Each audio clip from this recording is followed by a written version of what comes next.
കോടതി വിധി സ്വാഗതാർഹമാണ്. ബഹുമാനപ്പെട്ട ശ്രീ PV അൻവർ MLA രാഷ്ട്രീയ വൈര്യ നിര്യാതനയോടെ കള്ളക്കേസിൽ കുടുക്കി ജയിലിലടയ്ക്കാനുള്ള നീക്കം പരാജയപ്പെട്ടിരിക്കുന്നു. കോടതി വിധിയെ സർവാത്മാ സ്വാഗതം ചെയ്യുന്നു. വിധി സ്വാഗതാർഹമാണ്. രാഷ്ട്രീയമായി PV അൻവറിനെ തകർക്കാനുള്ള നീക്കം ഒരിക്കൽ കൂടെ തകർന്നിരിക്കുകയാണ്.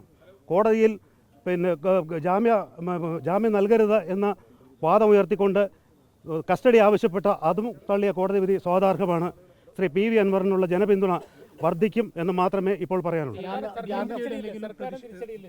സർക്കാരിനൊരു തിരിച്ചടിയാണല്ലോ.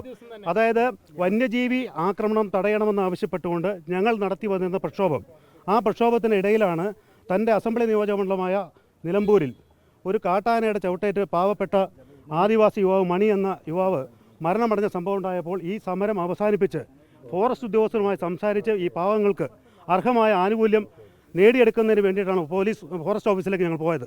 അവിടെ ചെന്നപ്പോൾ ഉണ്ടായ ചില അനിഷ്ട സംഭവങ്ങളുടെ പേരിൽ അദ്ദേഹം അനിഷ്ട സംഭവങ്ങൾ അക്രമത്തിന് നേതൃത്വം നൽകിയെന്ന ഒരു വ്യാജേന അദ്ദേഹത്തെ പ്രതിയാക്കി കേസെടുത്ത് തുറുങ്കലിലടയ്ക്കാനുള്ള നീക്കമാണ് ഇന്ന് പരാജയപ്പെട്ടിരിക്കുന്നത്.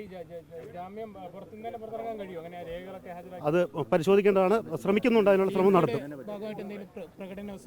ഇത് സ്വാഗതാർഹമായ നടപടിയാണല്ലോ. കാര്യങ്ങളൊക്കെ എല്ലാവരുമായി കൂടിയാലോചിച്ച് തീരുമാനമെടുക്കും.